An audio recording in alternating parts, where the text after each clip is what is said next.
Amigos de Radio Victoria Bajo Comienzo Televisión, a continuación vamos a nuestro mirador sociopolítico, como todas las semanas, con el sociólogo de la Universidad Central de Venezuela, Trino Márquez.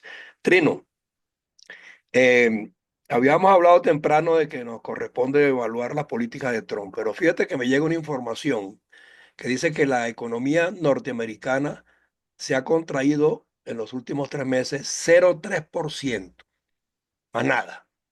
Si lo vemos así es insignificante, pero yo no lo quiero ver bajo la fórmula de lo que le pasa a la economía interna de Estados Unidos, porque es un país que tiene reservas de todo orden, pues tecnológicas, operativas, empresariales, industriales, de todo, para en un momento dado recomponerse. El problema es que las que está tomando, o sea, están repercutiendo en las bolsas de todo el mundo y no en los bolsas como los de a pie en la calle, ¿no?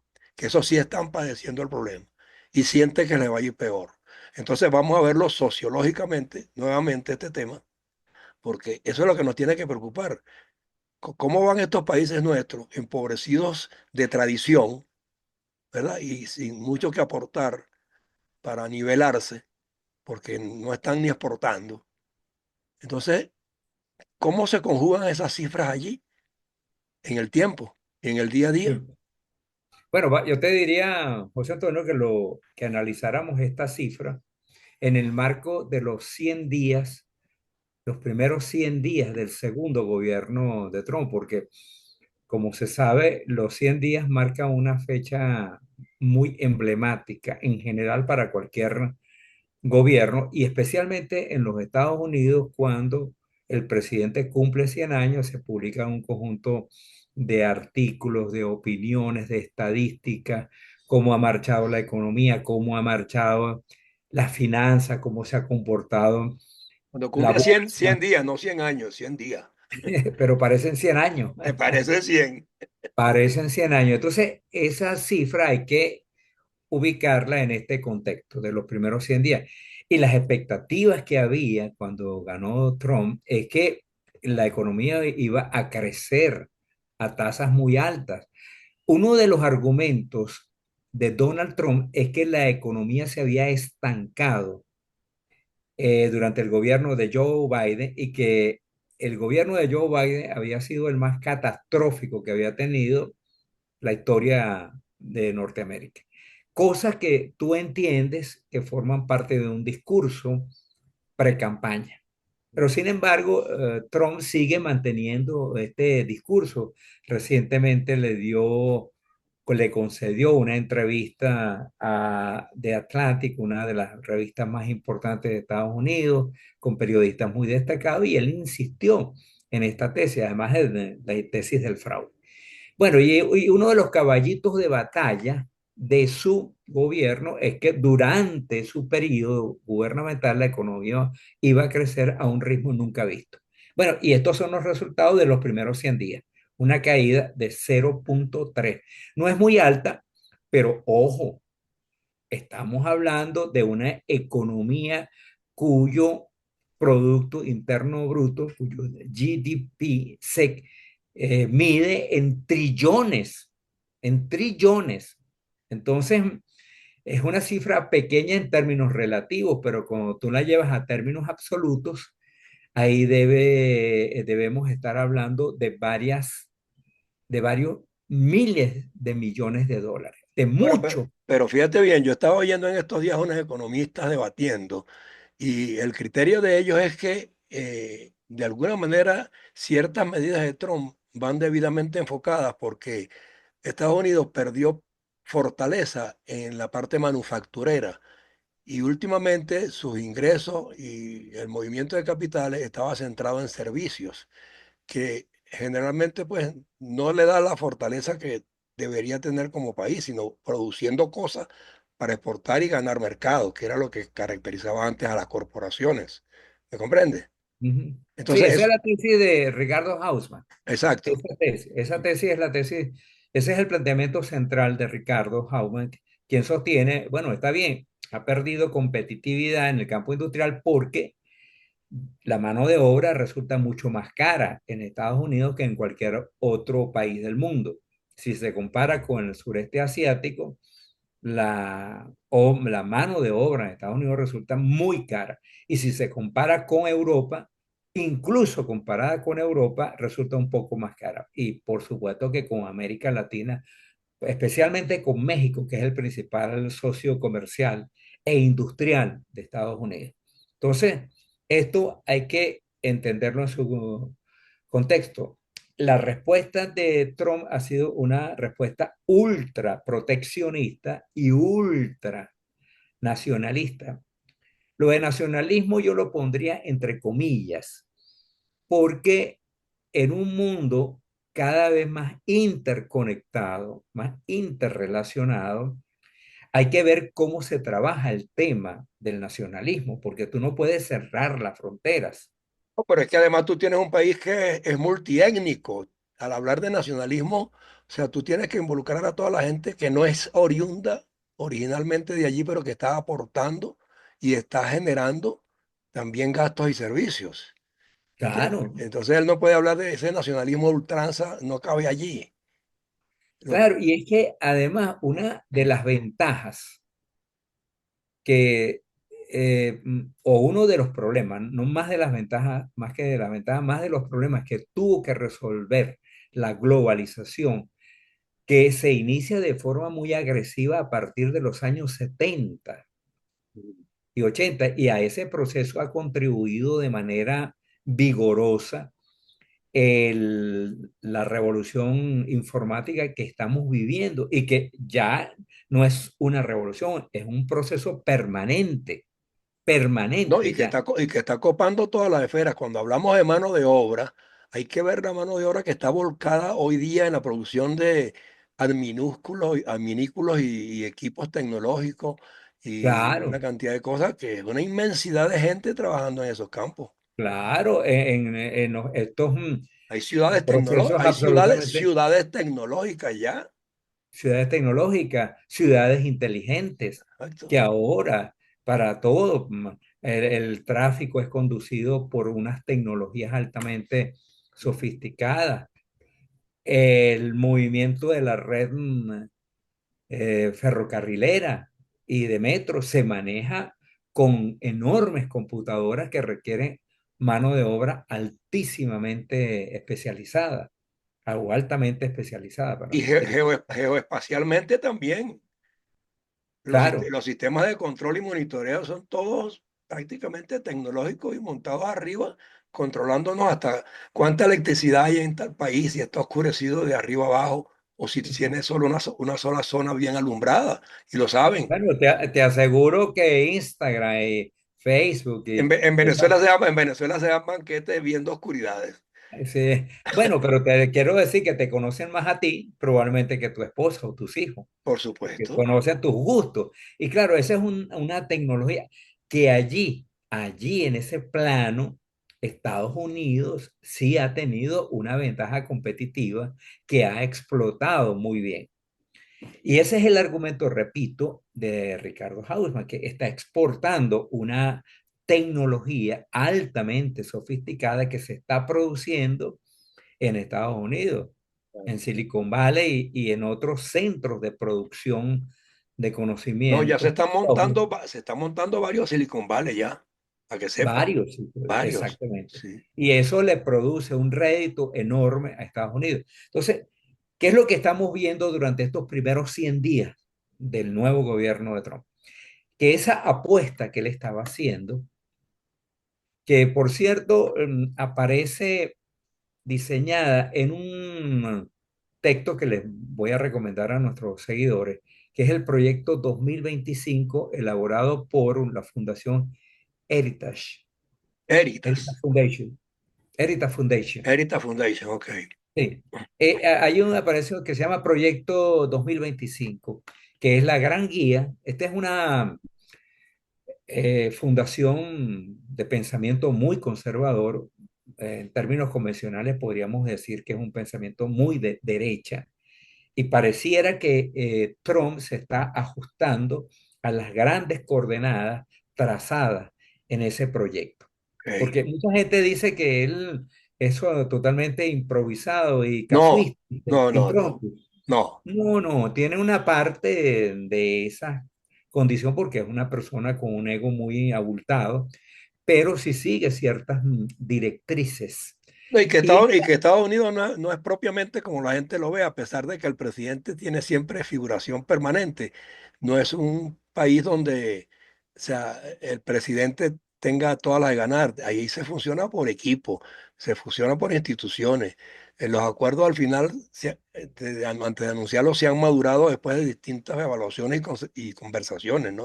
Entre los distintos sectores, creo bueno, yo. yo ya no estoy tan seguro, ya no estoy tan seguro de que eso sea así con el gobierno de Trump. Eso ha sido tradicionalmente el estilo y la política norteamericana.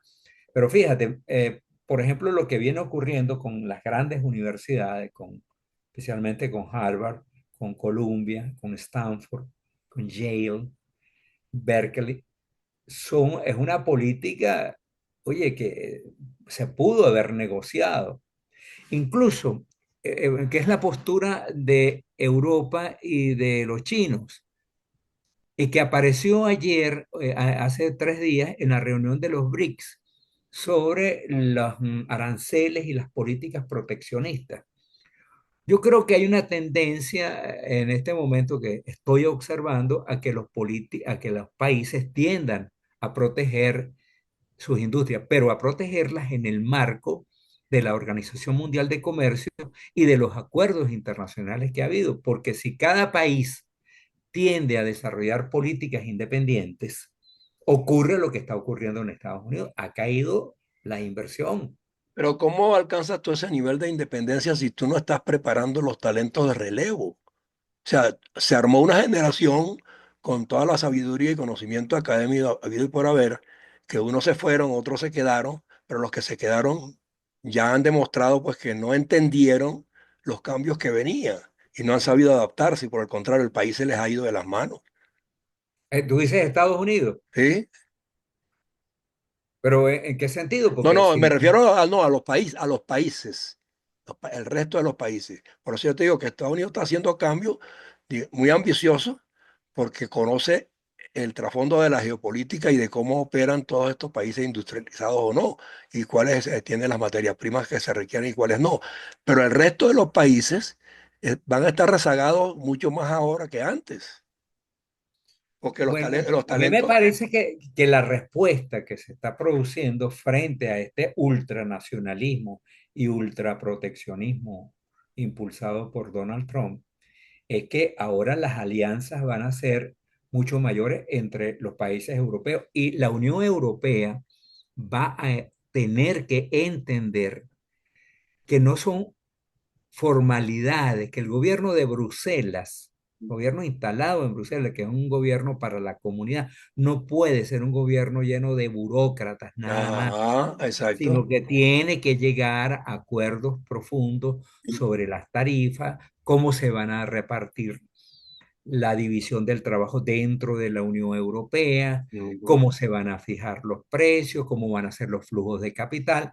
Es decir, va a tener que operar, como su nombre lo expresa, como una Unión Europea. Porque Como auténtica unión, que no lo ha sido hasta ahora. que no lo ha sido. Sí. Y en este sentido, creo que los sectores más críticos del europeísmo tienen razón, porque el gobierno de Bruselas en muchos aspectos ha sido muy burocrático.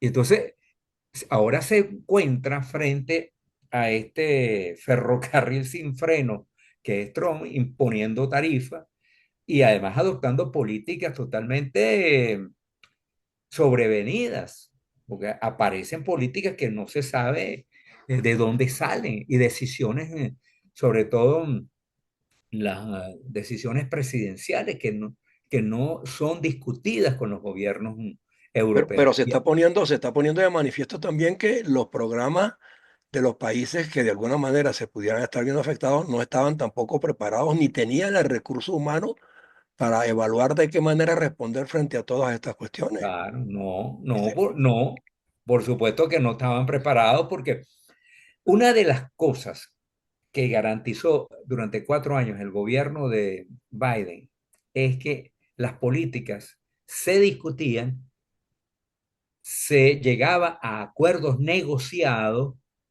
con Europa y con otros países del mundo. Entonces, era posible prever, pero ahora, Pero en unos frentes, Trino, en otros dejó el ámbito norteamericano desguarnecido, por ejemplo, el de seguridad. Dejó que penetrara en su ámbito claro, y en su sí, yo creo cercanía que fue una falla una falla y lo estamos viendo. grandísima. Y estamos viéndolo porque ahora entendemos que no podía ser tan laxo Exacto. frente al, sobre todo por el lado sur, por la frontera sur, Ajá. porque entraron muchos inmigrantes indocumentados y lamentablemente el gobierno de Joe Biden fue demasiado flexible Sí. y permisivo frente a esta, yo no la llamaría invasión, pero sí frente a este flujo constante de gente que por distintas razones se iba hacia Estados Unidos. Sí, Y eso lo está pero es que pagando. se puso en evidencia también que respondió a un diseño ideológico en alguna parte. ¿Entiendes? Y yo creo que globalmente o hemisféricamente también, porque es que no solamente salieron los nacionales de un país, de varios países a la vez. Esas caminatas Claro, que no, pasaban no, por aquí, por México, venían de todos lados. de todos lados, sí, exactamente. Entonces Sí, es un diseño que lo permitieron la política de Biden, pero de alguna manera yo entiendo también la posición de Trump con respecto a ser un poco radical en cuanto a ver de qué manera disminuye el impacto y el efecto negativo que eso produjo. sí, yo estoy en desacuerdo con el modo, con el Bueno, a lo método mejor que está sí, utilizando. Sí, porque, oye, tú no puedes utilizar el aparato gubernamental y el Estado para que actúe como un instrumento de violencia que desconoce los derechos humanos y pero el Estado de lo Derecho. están haciendo, inclusive los que critican eso lo están haciendo también de manera abierta y lo vienen Sí, pero haciendo. eso es criticable, José Antonio. No, no, Hágalo por eso quien lo haga. es criticable no para Trump, es que también los países que le cuestionan a él lo que está aplicando allá, lo practican internamente, no te dan Ah, derecho a la no, sin defensa, duda alguna. te someten por cualquier cosa, te llaman terrorista por cualquier cosa y te jodiste para toda la vida Claro, y desaparece, y y son desaparece. desapariciones forzosas, ¿no? Eso lo estamos Exactamente. viendo. Y se ejerce una violencia que desborda claramente las leyes y el marco constitucional. Eso, por supuesto que lo estamos viendo. Y la crítica no podría ser solo para Donald Trump, sino Eh, para para ti otros mismo países. primero, para Sí. ti primero. Sí, ¿No sí, comprendes? exactamente. Pero mira, volvamos un poco, volvamos al tema este tan importante de la evaluación de los primeros 100 No, no, días, sí, porque dale, dale, va, dale. va a marcar, Es que el tema permite también, o sea, no olvidarnos de que hay partes en las que se hacen ataques de manera también muy calculada, ¿no? sí, pero Pero, fíjate, yo quisiera dejarle a nuestros seguidores una visión global, porque se examina el tema económico, pero hay otros aspectos, no los puedo nombrar todos, pero sí quiero incluir en la lista algunos aspectos que me parecen muy importantes. Uno es este tema que tratamos los voy a nombrar para luego ver si discutimos algunos de ellos. El tema de la inmigración, la guerra en Ucrania y la relación con Rusia, sí, la relación con Europa, con la Unión Europea, la relación con los BRICS, especialmente con, bueno, con Rusia, India, Brasil y Sudáfrica, que son los sí, más importantes. Entonces, algunos temas internos, porque no solamente ha sido la política exterior norteamericana la que habría que considerar, sino la política interna, la política con las universidades y con los empresarios. Ahora, recientemente, fue que se decidió reunir con un grupo de empresarios para explicarles la política arancelaria. Eso ocurrió la semana pasada. Ya habían pasado más de 2 meses y medio cuando Donald Trump decidió informarle él directamente a los empresarios.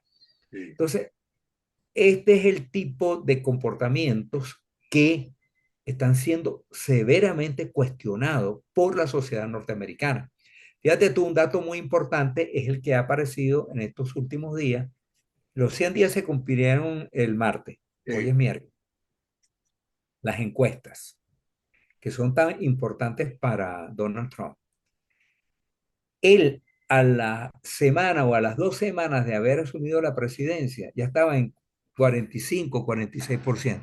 Cuando asume la presidencia el 20 de enero, estaba en 50%. Casi no había crecido nada con relación al número de votos que obtuvo. Él obtuvo 51% de los Sí. votos, 2 o 3% más que Kamala Harris.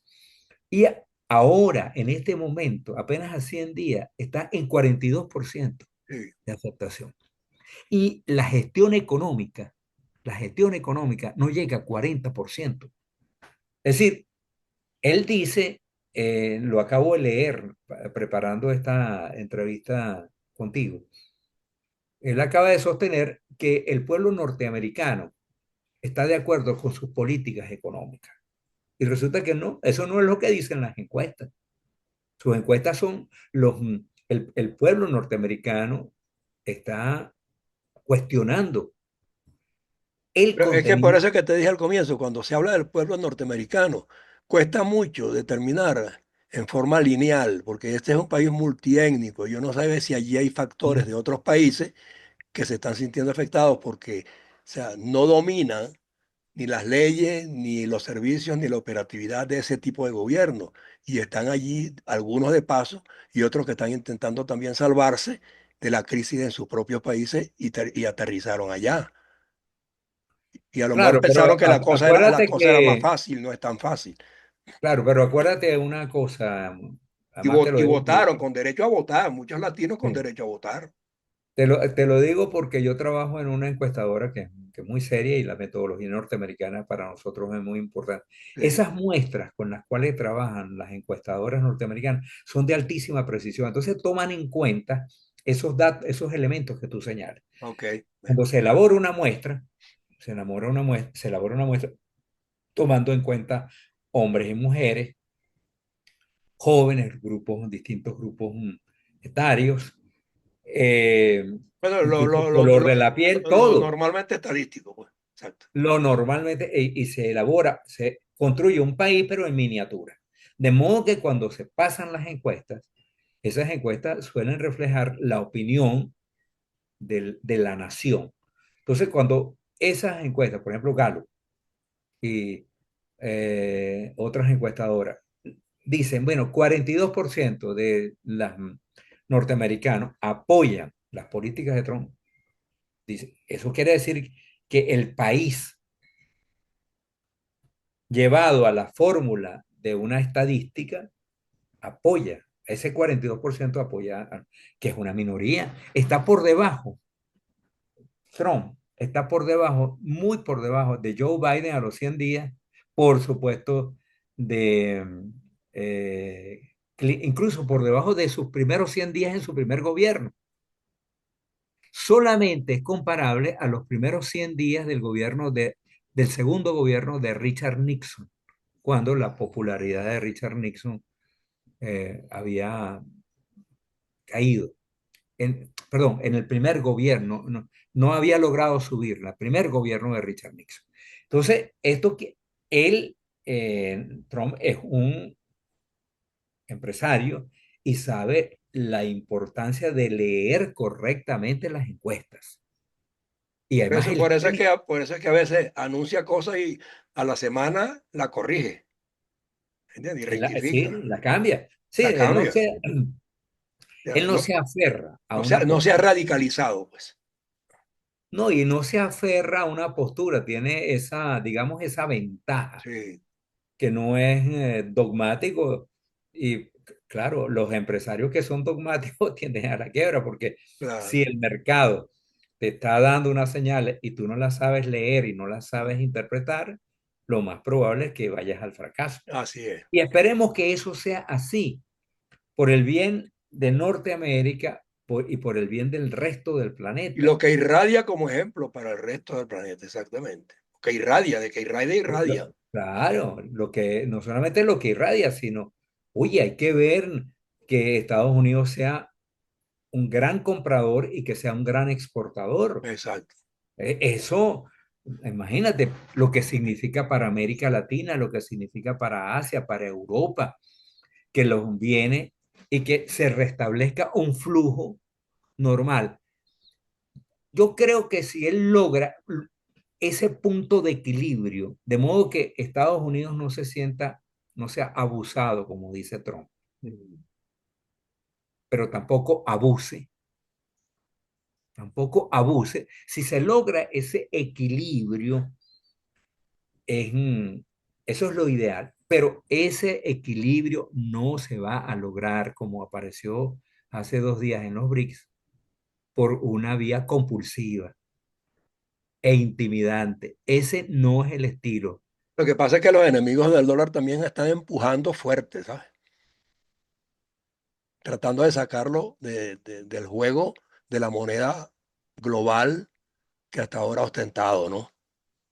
Bueno, claro, claro, porque fíjate lo que ese es un dato, ese es un tema muy importante, lo que ha ocurrido en la Lo podemos aparición hablar en el próximo programa.